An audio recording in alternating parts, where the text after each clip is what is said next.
ახალი დასაწყისი მიეცა სტუდენტურ მოძრაობებს, განსაკუთრებით უნივერსიტეტებში, რომლებიც ამ რეჟიმის მხრიდან დახურვის პირას არის. გიორგი აბულაძე, ილიაუნის სტუდენტი, მარია მინაიშვილი, ასევე ილიაუნიდან და გურამ ლეგაშვილი სოხუმის სახელმწიფო უნივერსიტეტიდან არიან ჩვენთან ერთად. მოგესალმებით, მადლობა დიდი რომ ხართ ჩვენთან ერთად.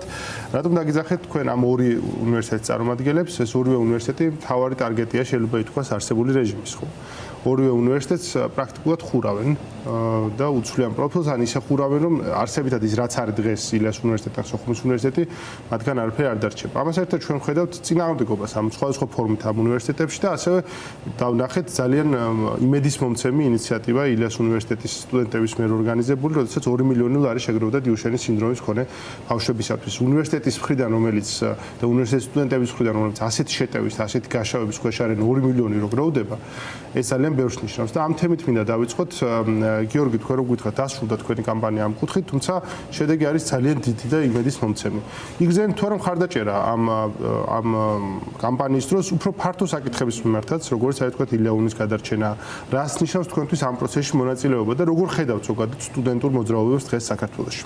დიდი მადლობა ინტერესისთვის. ნამდვილად დაიცავ ილიაუნის კამპანია ალბათ არ იქნება გადაჭარბებული თუ ვიტყვით რომ ბოლო წლებში ერთ-ერთი ყველაზე წარმატებული აღმოჩნდა 2 მილიონ ლარზე მეტი შეგროვდა და ეს საბანკო მონაცემით დასაზუსტებელია. დაახლოებით 100,000 ადამიანმა მიიღო სავარაუდოდ ამაში მონაწილეობა და შეიძლება ითქვას რომ ნამდვილად მოხდა საზოგადოების მობილიზება და ძალიან ძლიერი სოლიდარობის მაგალითი აჩვენა ჩვენმა საზოგადოებამ.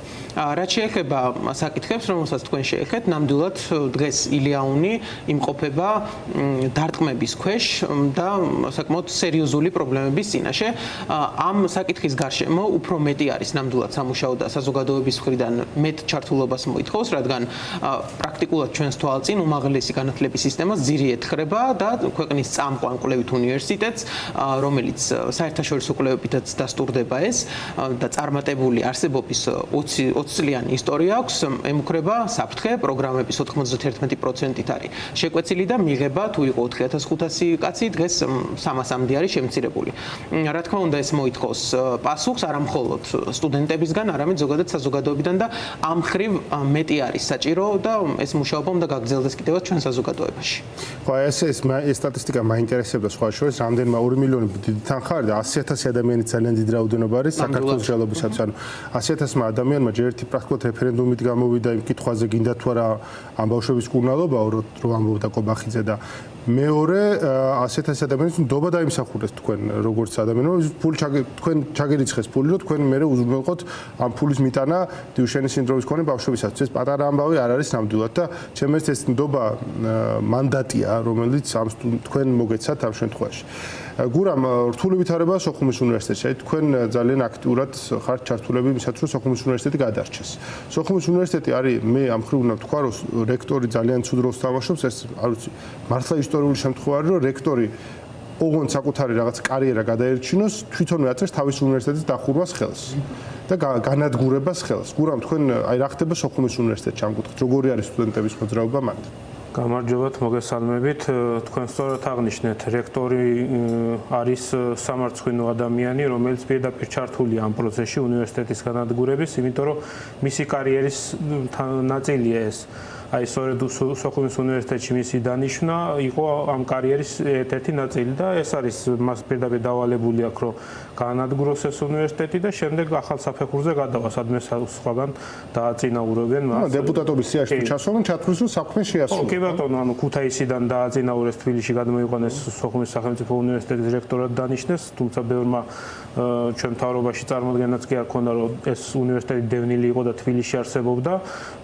ბევრს წარმოედგინა, რომ რაღაცა არის, რა ქვია, თბილისში რატო უნდა იყოსო, პირდაპირ განაცხადეს მთავრობის წევრებმა და ისიც არ იციან, რატომ არის თბილისში, რომ ეს არის დევნილი უნივერსიტეტი და 93 წლიდან დიდ გაჭირვებაში იმყოფებოდა თბილისში და ამ ყველაფერს გაუძლო და დღეს პირდაპირ ანადგურებენ მას და აი ჩვენ სტუდენტები აქტიურად ვართ ჩართული იმისათვის, რომ გადავარჩინოთ ეს უნივერსიტეტი, თუმცა ძალიან ბევრი ჩვენი მეგობარს აშინებენ, ზეწოლა მიდის უნივერსიტეტის ადმინისტრაციიდან, ხელმძღვანელობიდან, როგორც იცით, სახელმწიფო მანქანაც აქტიურად მუშაობს ამ მიმართულებით და სერიოზული პრობლემები აქვს ჩვენს მეგობრებს ჩვენ ახლა მე მაგალითად დოქტორანტი ვარ ამ უნივერსიტეტის და მე ასე ადვილად ვერ შემაშინებენ და არიან ბაკალავრები, რომლებზეც უფრო ადვილად ახდენენ გავლენას და ეს ზეწოლა სახდენენ პირდაპირ ზეწოლა სახდენენ აი მთელი საუნივერსიტეტო საზოგადოება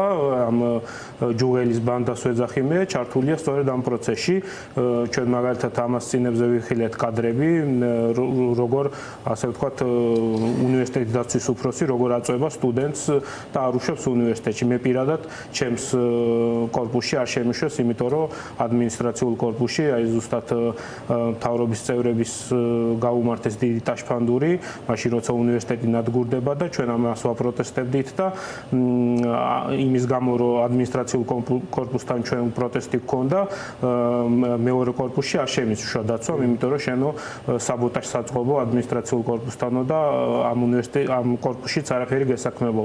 არადა ჩემ ფაკულტეტზე ავდიოდი ჩვეულებრივ რაღაცა საბუთები მქონდა წამოსაღები და აი ასეთ მდგომარეობაში ვიმყოფებით ჩვენ, ანუ მთელი საუნივერსიტეტო ხელმძღვანელობა ჩვენ წინააღმდეგ მოქმედებს და ამ პროცესში საკმაოდ რთულია უნივერსიტეტის გადარჩენა მით უმეტეს რომ მაგალითად ამას წინებზე გქონდა ხელმოწერების აგროვების სურვილი რომ პეტიცია შეგვეტანა საქართველოს პარლამენტში ჩვენი უნივერსიტეტის საკითხთან დაკავშირებით და ამაშიც აქტიურად გვიშლიან ხელს. საშუალო საკაი ვიღაცა იკითხავს რომ განა რა უნდა ქნასო რექტორმა ხო? რა ის ხო არ წყვეტს ამ საკითხს. არაფერი უნდა გადაპროტესტს შეთ უნდა გადადგეს თანამდებობიდან. არაფერი თუ უნდა დააფიქსიროს პოზიციურად ეს არის არასწორი ეს არის უნივერსიტეტის განადგურება.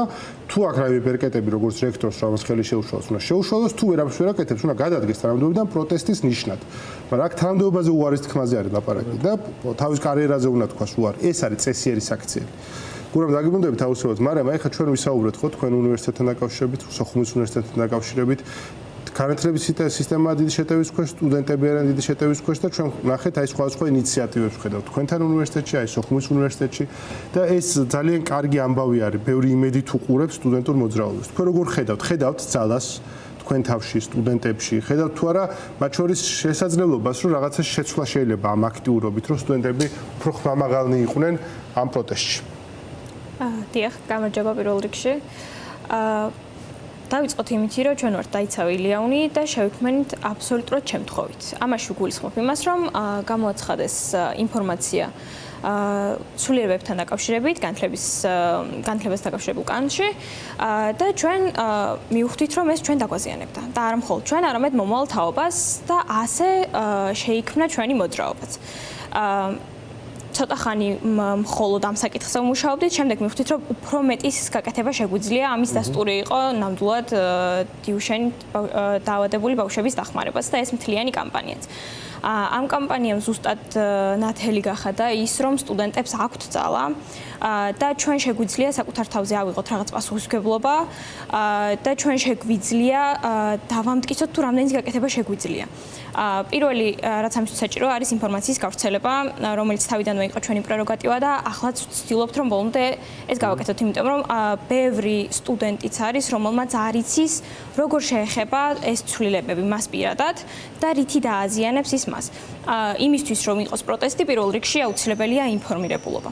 ასე რომ ეს არის ჩვენი მთავარი და პირველი საქმეც. და იმას რაც შეეხება შეგვიძლია თუ არა და ვხედავთ თუ არა მხარდაჭერას რაღაც გავაკეთოთ და რაღაც ცვლილებები შევიტანოთ, დიახ, ნამდვილად, მაგრამ ეს არ არის სწრაფი პროცესი, ამას სჭირდება ბევრი შრომა, მათ შორის ბევრი დროც და ჩვენ ვცდილობთ რომ კონსტრუირებულად ამ საკითხს მივხედოთ და საბოლოოდ უფრო მეტი სტუდენტი გავაერთიანოთ განათლების დაცვის იდეის გარშემო. აი ხა ჩვენ ვისაუბრეთ ორ უნივერსიტეტზე, რომელიც შეტევის ქვეშ არის თქვენი და სოხუმის უნივერსიტეტი. ხედავთ თუ არა რომ მნიშვნელოვანია რაღაცა კვანძების გაკეთება, სადაც თქვენ ერთმანეთს შეხვდებით. ეს სტუდენტური მოძრაობები უფრო ბევრი საკითხს მოიცავს, იმიტომ რომ ბევრის იმედი სწორედ ამაშია. აი თქვენ როგორ უყურებთ ამ საკითხს? თქვენი სოლიდარობა სოხუმის უნივერსიტეტის მიმართ, სოხუმის უნივერსიტეტის სოლიდარობა თქვენს მიმართ, ეს ძალიან მნიშვნელოვანია, ამ სოლიდარობაში არის ძალა. დიახ, მე მინდა ვთქვა, რომ გარკვეული კავშირები ახლაც არსებობს და სამომავლოდაც რა თქმა უნდა იქნება და არა მხოლოდ როგორც უკვე ვახსენე, საუნივერსიტეტო საზოგადოებაში უნდა არსებობდეს კონსენსუსი ამ რეფორმასთან დაკავშირებით, რომელიც არის ანტიკონსტიტუციური და მავნებლური, არამედ ზოგადად უნდა ვიმუშაოთ იმაზე, რომ სწორი, ინტენსიური საინფორმაციო კამპანიით მოვახერხოთ, რომ მთლიანად საზოგადოებაში შეიკრას კონსენსუსი და ამაზე, როგორც მე ვიცი, რამდენად საჯაროა ეს არ ვიცი, არსებობს უკვე სოციოლოგიური კვლევები, რომელიც აჩვენებს, რომ ინტერესი იზრდება ამ საკითხთან დაკავშირებით და მათ შორის უარყოფითი განწყობებიც დომინირებს რეფორმასთან დაკავშირებით, კიდევ უფრო მეტად გაიზარდოს ეს და მათ შორის თუ ახლა ეს ნაკლებად ჩანს მაგალითად საჯაროდ იგივე ქუჩაში, სამომავლოდ ეს უფრო ხილვადი გახდეს და საზოგადოებამ როგორც ეს დიუშენის საკითხთან დაკავშირებით მოხდა, საზოგადოებრივმა წნეხმა აიძულოს ხელისუფლება, რომ უკან დაიხიოს ეს რეფორმა. ან შეჩერდეს, ან მთლიანად იქნეს უკან გაწეული და რაღაც გარკვეული პერიოდი მაინც მოგვეცეს იმისათვის, რომ ხელისუფლებამ, რომელიც ინიციატორია ამ რეფორმისა, შეისმინოს საუნივერსიტეტო საზოგადოების სტუდენტების აზრი და ჩვენთან კონსულტაციების შედეგად შემოგთავაზოს უკეთესი რეფორმა, რომელიც მიმართული იქნება რეალურად სისტემის გაჯანსაღებაზე. ახლა მეორე საკითხია, რამდენად აქვს ამ ხელისუფლებას იმისი რესურსი, რომ რაიმე სასიკეთო შემოგთავაზოს უნივერსიტეტებთან მიმართულებით მმართველობის მე-14 წელს, მით უმეტეს იმ ფონზე, რაც ბოლო 2 წელია ჩვენს ქვეყანაში ვითარდება, თუმცა ძალიან მნიშვნელოვანია, რომ გამოვიყენოთ ყველა ბერკეტი იმისათვის, რომ ეს რეფორმა შეჩერდეს, რომელიც ნამდვილად შესაძლოა, რომ გამოუსწორებელი ზიანიც კი მოუტანოს ჩვენი უმაღლესი განათლების სისტემას. გეთანხმებით, გურამ, ხედავთ თქვენ რესურსს, რომ აი სადაც რესურს ეს წინააღმდეგობა რაღაცნაირად გაერთიანდეს და ეს საკითხები ყველას ეხება. მე ძალიან ბრაზობ, როცა სოხუმის უნივერსიტეტის ბედი რაღაცნაირად ბევრს არ ახსენდება. ჩვენ გვახსოვს, როცა ტექნიკური უნივერსიტეტის GPA-ის გაუქმებაზე იყო საუბარი, მაშინ ძალიან ხმამაღალი იყო ჩვენი საზოგადოება და ეხლა გაუქმებას აღარ ეძახიან, ვითომ დარჩება სოხუმის უნივერსიტეტი, მაგრამ არსებითად მას ოდიშა ამ სიტყვისთვის, მაგრამ ტენიან ფაკულტეტებს, რომლებსაც წამოიღებენ GPA-დან, რომელიც იქაც შეიქმნა აგრარული უნივერსიტეტის ჯინაზე, თორე რა საჭირო იყო ტექნიკურ უნივერსიტეტში აგრარული ფაკულტეტები ბენდუქიძის ჯინაზე გააკეთეს თავის დროს და ეხლა ეს ფაკულტეტები უნდათ რომ გადმოიტანონ თქვენთან და ვითომ ამით შეინარჩუნონ სოხუმის უნივერსიტეტი. ეს არსებითად ამ უნივერსიტეტის გაუქმება, ისე როგორც ილიას უნივერსიტეტის შემთხვევაში უმნიშვნელოვანესი მიმართულებები უქმდება. მე ვიტყოდი, რომ თბილისის სახელმწიფო უნივერსიტეტსაც აუქმებენ, იმიტომ რომ საერთაშორისო ურთიერთობების სკოლის გაუქმება უნდათ იქ საერთოდ, რომელიც ერთ-ერთი წამყვანი სკოლა იყო. პირველ ადგილზე ახლა თქვენი კონკურენციის კუთხით სახელმწიფო უნივერსიტეტებში. კურსები მედიცინის მიმართულებითაც პრობლემები. მედიცინა ჩამოართვეს. ყველა უნივერსიტეტს ანგრევენ ამ გაგებით და რაღაცა უნდა გამოიყვანონ ახალი წყობა და ამას მნიშვნელოვანია ძალიან ურთიერთსოლიდარობა. კი, ჩვენ დაიცავის ესეუ და დაიცავი ილიაუნის სტუდენტები აქტიურად თანამშრომლობთ, რამდენიმე ერთობლივი აქციაც გავმართეთ. მათ შორის განათლების სამინისტროსთანაც, ასევე ჩვენი ლექტორები, რომლებიც აქტიურად იცავენ სოხუმის სახელმწიფო უნივერსიტეტს და ილიას სახელმწიფო უნივერსიტეტის ლექტორები ჩართულები იყვნენ იმ კითხვების მომზადებაში, რომელიც ინტერპელაციის წესით იყო დაბარებული საქართველოს პარლამენტში განათლების მინისტრი გივი მიქანაძე და აი ამ პროცესში აქტიურად იყვნენ ჩვენი ლექტორები, როგორც ილიაუნის, ასევე სოხუმის უნივერსიტეტის ჩართულები, თუმცა როგორც ვიხილეთ, ყველამ ერთად ძალიან ბევრ კითხვას ვერ გასცა პასუხი განათლების მინისტრმა და ძალიან ბევრ კითხვაზე აი ნაწილობრივ რაღაცა ახსენა, მაგრამ ბოლომდე დასრულებულად ვერცერთს ვერ უპასუხა. ეს იყო მთლიანად სამარცხვინო, ანუ ვიცით რომ ის არ არის ამ ყველაფრის ავტორი და შემოქმედი და მას შესაბამისად კითხვებზე პასუხიც არ ექნებოდა. მაგრამ ამისთვის მომზადებულიც კი არ იყო, მით უმეტეს რომ კითხვები მას წინასწარ ჰქონდა გაგზავნილი. გარდა ამისა, ჩვენ აი ერთობლივად ზუსტად ვსჯელობთ იმ საკითხებზე, რა შეიძლება გავაკეთოთ სამომავლოდ და როგორ შეიძლება ერთობლივი ნაბიჯები გადავდგათ ამ განათლების რეფორმის წინააღმდეგ, რაც საკმაოდ აუცილებელია და ასევე საჩქაროა და მე მუდმივად ჩემს კოლეგებს, ასევე მეგობრებს სხვა უნივერსიტეტებში მუდმივად ვესაუბრები ამ თემაზე, განსაკუთრებით კერძო უნივერსიტეტებში, იმიტომ რომ ადრე თუ გვიან მათაც მიადგებიან და ზუსტად მიქანაძის განცხადება საქართველოს პარლამენტში, რომ ჩვენ როდესაც შევქმნით დიპლომატიის აკადემიასო, საერთაშორისო ურთიერთობები და დიპლომატიის მიმართულებები ყველა უნივერსიტეტში მილევად რეჟიმში გადავა. შესაბამისად, ესენი არ ჩერდებიან, ანუ რაღაცას დაგვპირდებიან, რაღაცას იტყვიან და მერე უკან მიაქვს თავის სიტყვები და ანუ უნივერსიტეტების ნგრევა ეს იქნება მუდმივი პროცესი. ადრე თუ გვიან სახელმწიფო უნივერსიტეტებიდან ისინი გადავლენ კერძო უნივერსიტეტებზე და ამიტომ გაერთიანება აუცილებელია და ანუ საჭირო არის ქვეყნის ხმაურია საჭირო კერძო უნივერსიტეტის და მაგრამ უნდა შევაჯამოთ, ამიტომ თქვენც რომ გითხრათ თქვენი აზრი მათ შორის მომავალთან დაკავშირებით. იმედით უყურებთ ამ თქვენ ბრძოლას? ჩვენ გვჯერა რომ წინააღმდეგობას ყოველთვის აქვს აზრი. და კომენტარის გაკეთება მინდა მაინც რადგან საერთაშორისო ურთიერთობებზე ჩამოვარდა ლაპარაკი, თავად ვარ ამ პროგრამის პირველ კურსელი და ორი სიტყვით მინდა ვთქვა რითი შეგეხო ეს ცვლილებები ჩვენ. როგორც პირველ კურსელი გადაგვიყვანეს 3 წლიან პროგრამაზე, ანუ სასწავლელი დამრჩა მხოლოდ 2 წელი და იმდენად არ არის გათვლილი ეს ცვლილებები, რომ ახალი ენის სწავლას, რომელიც კურიკულუმში იყო გათვლილი, ვერ ვასწრებთ. ასეთი ტექნიკური დეტალებიც კი არ არის გათვლილი, რომ რასაც ითვალისწინებს პროგრამა, ამას ჩვენ უნივერსიტეტი ვეღარ მოგწევს ამის ცოდნას. იმიტომ კი არა, რომ უნივერსიტეტს ამის გაკეთება არ შეუძლია ან არ უნდა. იმიტომ რომ ზემოდან მოვიდა ასეთი ბრძანება.